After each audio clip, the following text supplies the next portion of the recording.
All right, back with the glasses cam. It's been a little while. Jamie gave him a tune-up. Everything is going according to plan. Yes. 41 Merc. Home workshop. Little Jewel is in progress. It's down in the shop. We got the Zephyr and the Merc here. Starting to curate a little of the old wall hangings. I got a bunch of stuff on the side, making it feel a little more like home. Today we're going to do the brakes and hub upgrade on this front axle. It's the stock, we're assuming 41 Merc straight axle, and I'm going to have to split the wishbones. Just trying not to do that, but let's pull this out, do the disc brake swap, set it up for split wishbone.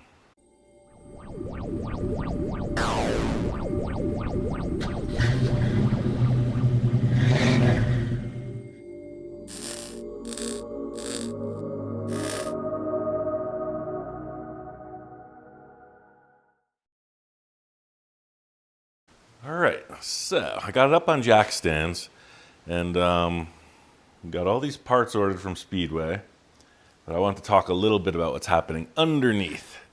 Okay, here we go. This ball is meant to fit somewhere in here, right? That's really far out of shape.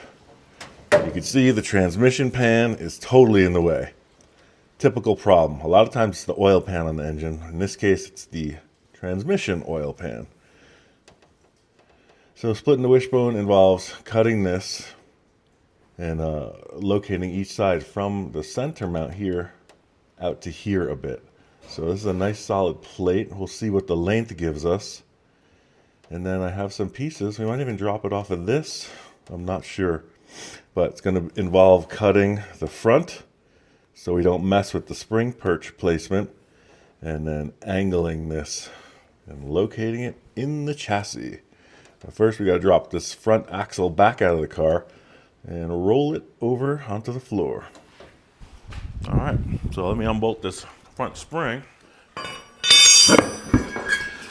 right, I know we were talking about doing Little Jewel over and over, but we're waiting on some parts. We will get right back to that. And also, today's Monday. We talked about a week of Little Jewel, so Monday's video, you may have seen it by now. That was the update.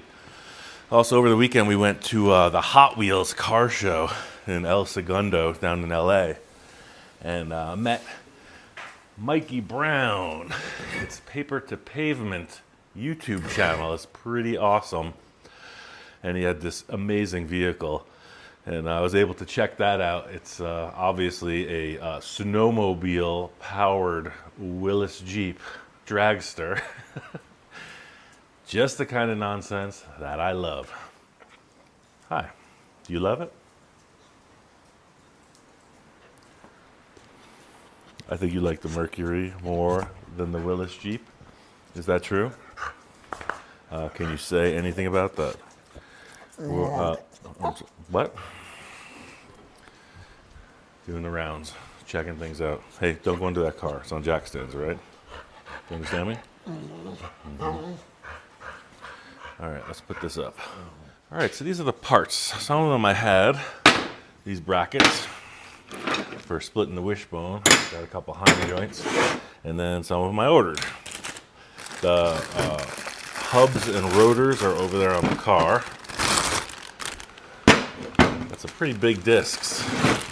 As I understand, this one allowed for the larger diameter rotors. Which is cool by me. It's a heavy car.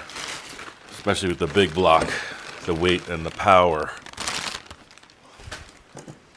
I think they said they're 11 3/4. Yeah, so they're 11 3/4 inch rotors, which is cool. That ought to stop it. Could have just done this swap in the car, but since we're going to split the wishbone, I took it out. Now that's going to be a tomorrow project, I'm sure, but we may split it and put the Heims in today, as long as everything fits. I'm not going to grease these bearings because the car's not rolling anywhere, and I'm going to take it apart again anyway. Oh, also, I left the grease in the shop, and it's not here.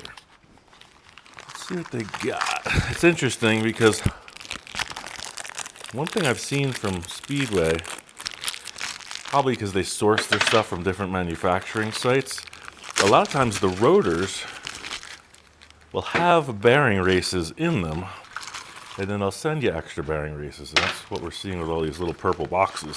Let me look at this for 1 sec. And that's probably just some manufacturing glitch. I mean, it probably amounts to almost nothing financially, but so the hub, it has bearing races in it already. And they sent us bearing races too. Not a thing. But once I grease these, I'll just pop it right out. Grease them up, send them back home. A perfectionist might say, you should probably use the race that came with the bearing. So maybe when I grease them, I'll tap them out and do that. Others would say, you shouldn't open cardboard with your teeth. My dentist actually told me that when I was a teenager. He busted me. He asked if I was stripping copper wire with my teeth. You know, you've done that. You're wiring something. Pull the plastic off. It was grooving a space between my teeth. So I stopped doing that. But I haven't stopped opening cardboard with my teeth. Okay, we got these seals for the grease, but they're not going in yet because I'm going to take these apart to grease them. So I'll tap those in last. Simply because you have to pull that out, and a lot of times you'll damage the rubber material, or, you know, I say that generically, whatever that plasticky, flexible, rubbery material is. Oh, look at this too. Here's another double upagus. They sent us these, but they come in the calipers. Interesting. But the good news is we have extra ones of these. I think I actually have a box of these. But if for some reason those don't work with the kit, we'll use those. Maybe, no, they look identical. I guess it depends if you like silver or anodized gold. That's probably why they sent it. Options. Couple brake hoses. Those are staying in the wrapper too. We ain't even getting close to that. And then it looks like there's an adapter, probably for the spindle to the bearing, if I'm guessing correct. Inner bearing, yep. That feels like it's it. Cool. We got some destructions, I'm assuming. More brake line washers. Looks like it's a caliper clip. If ever I saw one, I don't know why they gave us one caliper clip. When I say clip, I mean the thing that fits in the brake pad. Aha, a second baggie with another clip. Excellent.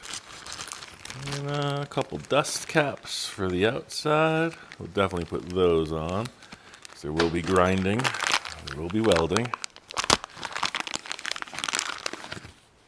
Inside is less prone to seeing some filth than the outside.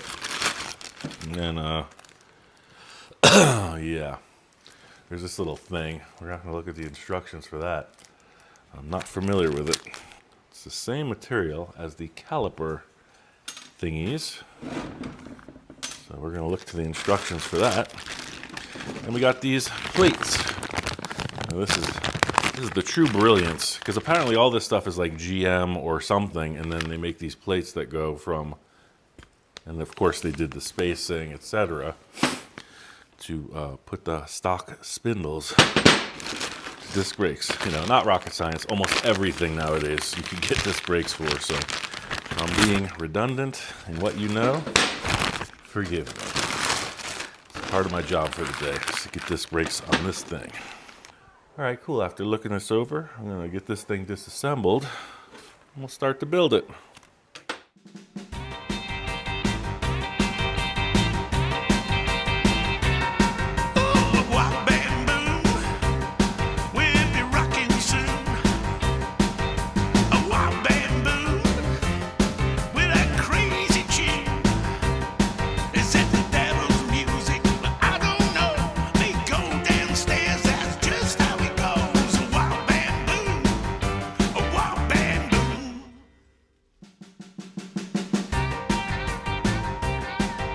see what we're working with. These things are threaded as opposed to some of the other styles that are just tap in. And Tom Taylor, if you're watching, you're welcome to all of this stuff that I'm taking off here. And also I have the Zephyr rear axle for you. I'd like to keep everyone updated. I'll save that though. It's going to be one of those. You know, as I remember, these are not supposed to be hard to come off.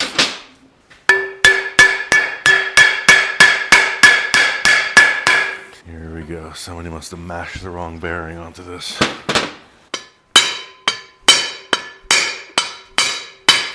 I definitely don't want to hit that spindle because the threads look to be perfect.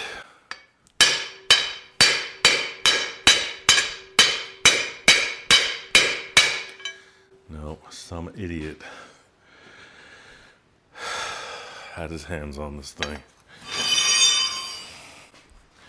Idiots, keep your hands off of this stuff. Same story.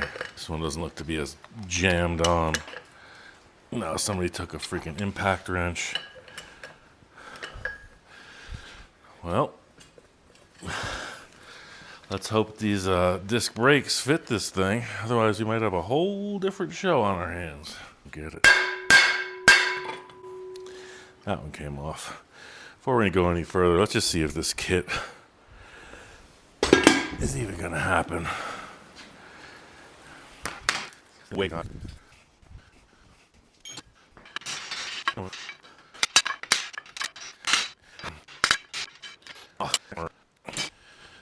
I have my air impact gun. I'll probably use it for that other side.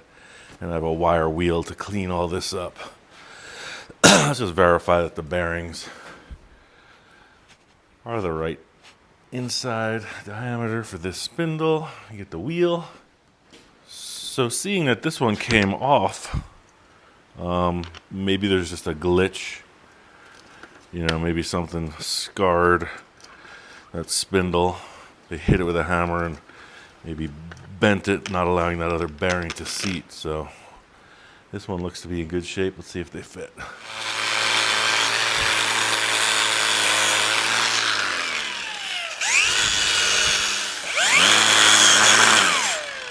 All right, so that looks decent. The big concern is, of course, this. Yeah. Now, this might be a press fit. Could always take a pipe and bang that in there. Feels almost like a zero tolerance fit the way that this is. You know, it just wiggles on. I mean, just. And that's what I expected. Taking the bearings off of this. But there's like some rock to it. Wonder if I just don't, if I don't ream that out a little bit with sandpaper. Let's see if these fit. So this is the forward-most. Oh yeah, no, it fits. It's just because they have those spacers. Yeah, cool. Right, because this is the top. Yep, cool. No, my bad. It's this way. This is the top. Yeah, so yeah, these three holes grab it. And that's what those little pieces of, you know, thick wall tube spacers are, I'm sure. All right, let's go to step 2. Carefully install the bearing adapter onto the spindle, making sure the flange side goes towards the spindle and is fully seated. Use a small press to install the adapter. The adapter can be heated to 400 degrees. Remove the stock forward outer bearing. Install with new bearing race. Stock outer bearing race will not work with this kit. So we're using the Speedway bearing race. Gotcha. So as long as that bearing slides on here, we're in good shape. Oh look, it slides right on. Oh look, no, it's sticky. That's probably what's happening on the other side. So, give me 1 sec. I'm going to bash the heck out of that. Let me turn on this air compressor.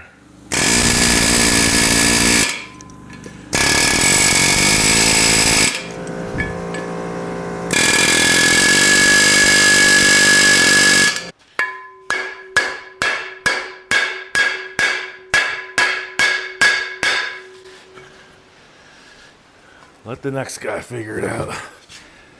I ain't worried about it. What I was trying to do with that hammer was kind of put some leverage on it, but I don't want to really foul these studs up. I don't have a puller. Oh, but I do have some grease here. I was greasing the trailer bearings, so that's good news. All right, I think I have a sledgehammer. I do. Let me go get that. I'm gonna pause this. It's interesting. It's like I start a lot of projects calm, cool, collected, composed with a plan, and end up just beating it into submission with a sledgehammer. Interesting how that escalates. Try not to hit the washing machine when this thing flies off. All right, let's see what happens.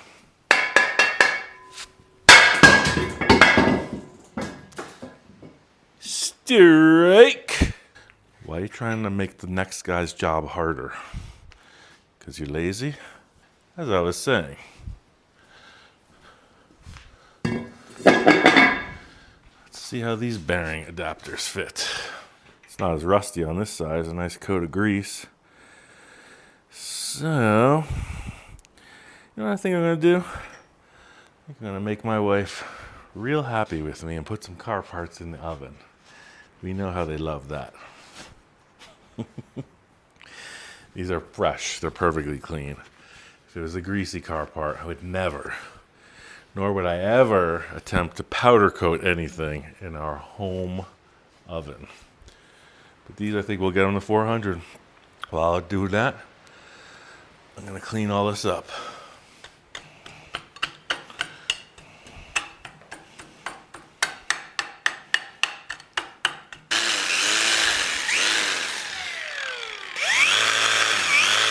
All right, let's see how this goes. I heated these up to 450 for a half hour.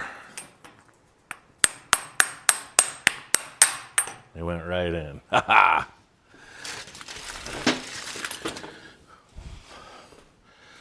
So I don't know. Maybe somebody was doing something wrong. Maybe they didn't heat their parts up to 450. Oh, come on.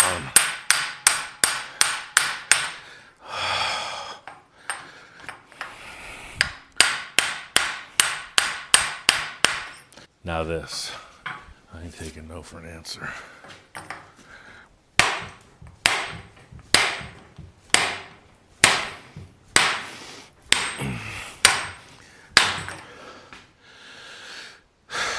It's just going through some stress with the parts ordering for Little Jewel. Amazon is wonderful. But you wait and then the part gets there and it's not the right number, not the right part number. I ordered these awesome pieces of steel that'll be the bearing, telescopic tube that'll be the bearing for the crane. All right, now that all that happy horse poop is out of the way, we can carry on. Bolt the caliper bracket to the spindle. Bracket mounts on the axle side of the spindle. Caliper mounts to the rear. So I was sizing them up here when in fact the caliper bolts to the back side. Yeah, so it looks like they each get a spacer and then half-inch bolts. And the half-inch bolts go into the spindle side. So it looks like this little knob goes forwardest. And that goes back side of that, like that is what they're telling me. So just like to say that I've put together quite a few of these and I've done them wrong a few times as well. So let's see. Is that gonna fit this little boss on the steering? Speedway has been darn good.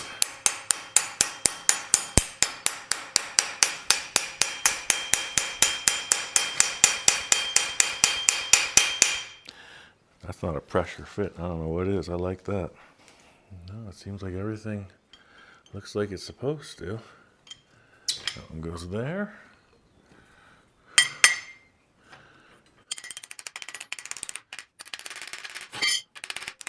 So when you're home doing this in your garage and you start to get really frustrated, Remember one thing. Everybody goes through this. Even me.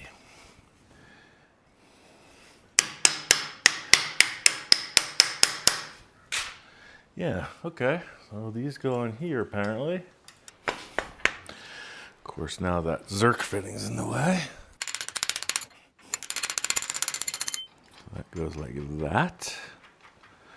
That. I don't know, do I dare tighten it? No, I don't dare tighten it. You know why? Because they gave us other spacers. And if the other spacers are going somewhere, I'm gonna have to take this all apart.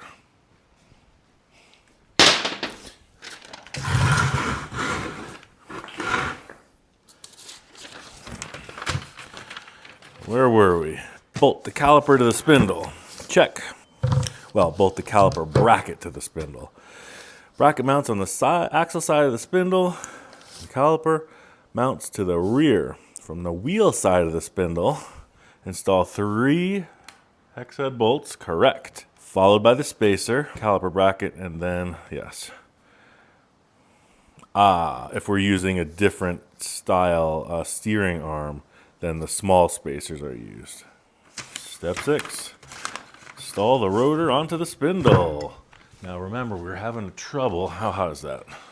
Oh, it's cooled right off. Nice. So, yeah, that's the trick. Heat them up. I heated it to 450 and they popped right on. And we were having trouble with these. Yeah, and that's why this guy probably smashed it into place. Because there's something up with this spindle. What do? Get out the emery cloth.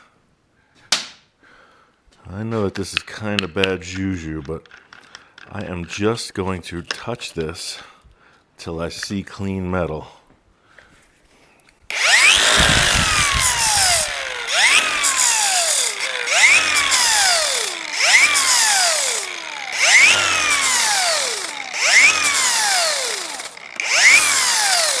I'm really trying to take any material off, just maybe whatever defect. They are pretty oxidized.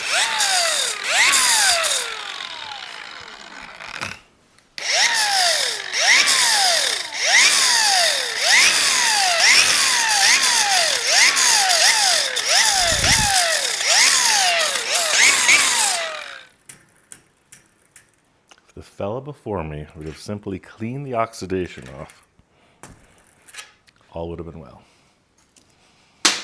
You saw me hitting that thing with a hammer. That is not how I like to remove wheel bearings. I like to install and remove them just like that. Just like that. Starting off the day with a fresh batch of frustration. So I got this trailer hub kit for the crane on Little Jewel, and I upgraded it to 7,000 pound axles, 8 lug rims, 8 lug hubs. So the stud I got, right, it's 2 1/4 inch bearing surface. Look at the size of that. These axles claim to hold 7,000 pounds. And that's, of course, you know, like this. So, I don't know. I could see this ripping the plate and the weld before breaking that, or the top of this shearing, but that's what I'm going to try. That's why you have to watch every video. You see the development. I'm going to tighten this one just because we got this weird. There's a Zerk fitting messing with the hardware right now. All right, cool. Let me tap this one.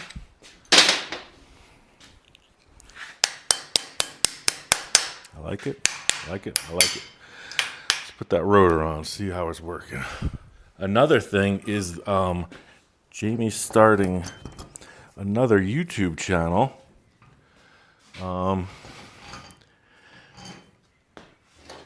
And it's going to be a pretty cool idea because, you know, in YouTube there's a thing called shorts. There's short videos, and they may or may not be related to the current project, but they are what's happening regarding our projects.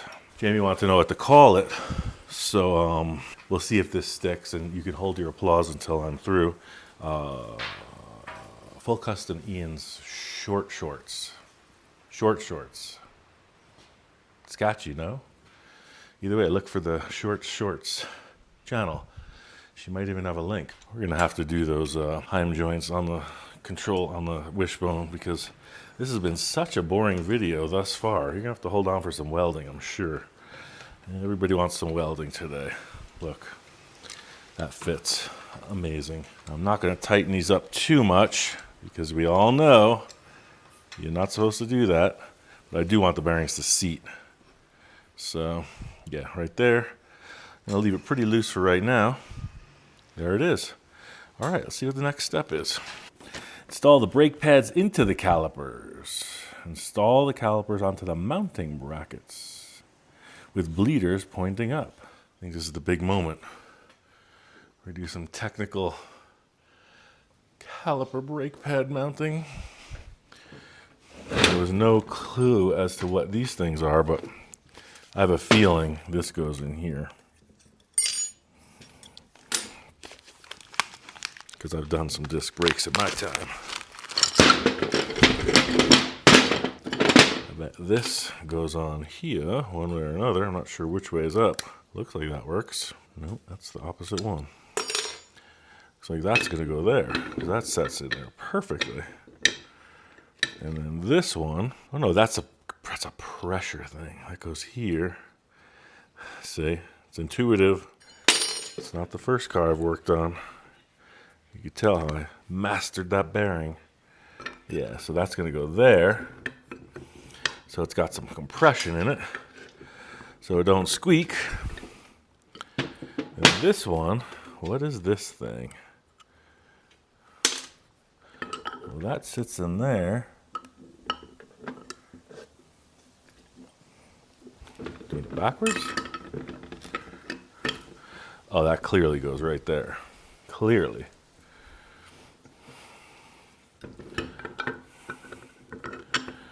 That's locked.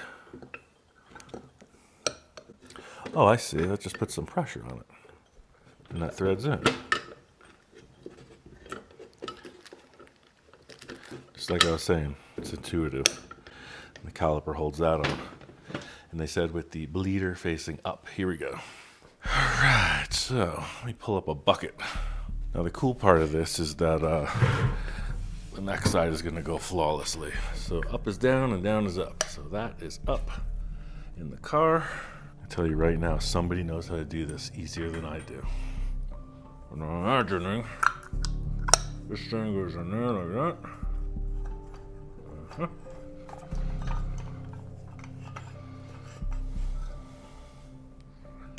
Got one of those. And everybody yell if I'm doing this wrong. I'm pretty sure that goes there. That little thing gets locked.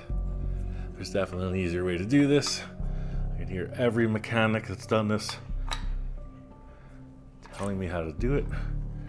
That's okay, because I appreciate all the criticism. That goes there.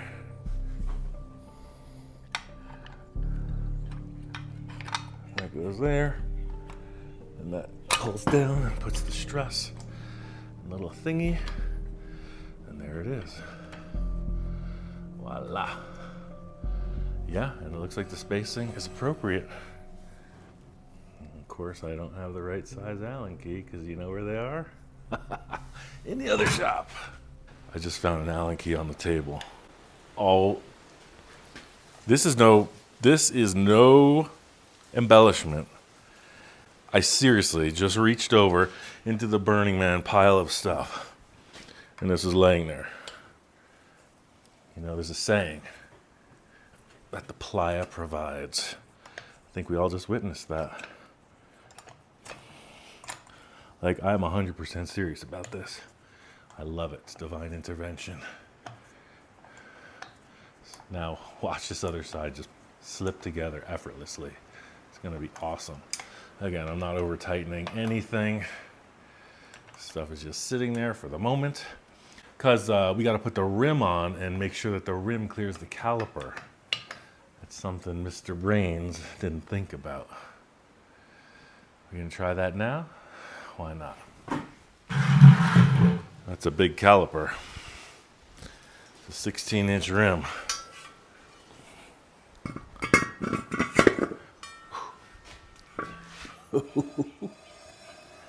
It fits. Totally fits. Clears the steering. What started off as a really frustrating moment, a real frustrating beginning, is smoothing right out. Hoo-wee, disc brakes. All right. Now this is the really cool part where Jamie makes me look like a rock star. See, if this was full custom garage, this is the take you would see.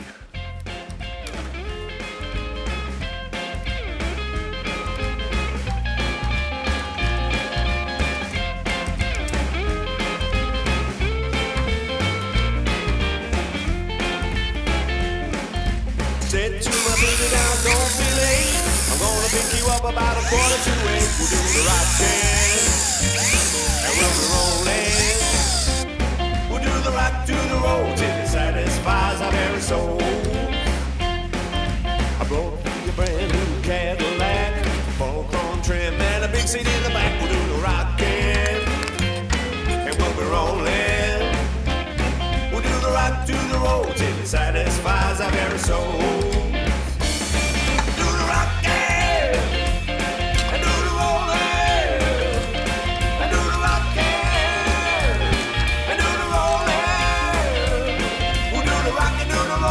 Satisfies our very soul.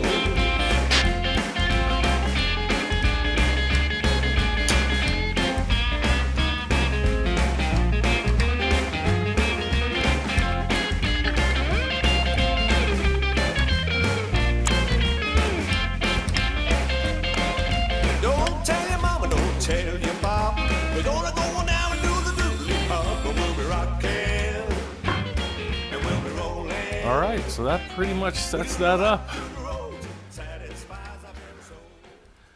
Not sponsored, not here to endorse a product, but that Speedway Motors converted the disc brakes to the 1941 Ford effortlessly. The only effort was in the old parts. Thought we were gonna split the wishbones. Today went on and on and on. I gotta go to the shop and get a couple things. This was pretty simple. It's Monday, let's not rush into things. So yeah, the stock rims are gonna work with the disc brakes. Got the spring, wishbone next, then this thing goes on the ground for real. See you there.